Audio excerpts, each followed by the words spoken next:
Have you ever wondered why the sky is blue? It's all about sunlight scattering in our atmosphere. Blue light travels in shorter waves, so it gets scattered more than other colors, giving us that beautiful blue sky. And what about déjà vu? That strange feeling of familiarity is like a little glitch in our memory processing.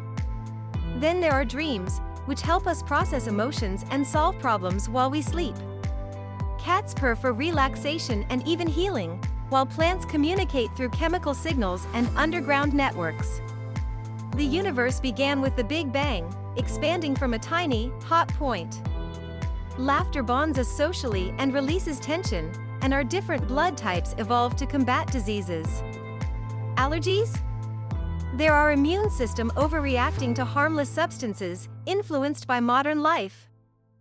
Finally, the mystery of what happens after we die inspires endless curiosity across cultures. Isn't it fascinating how much there is to explore?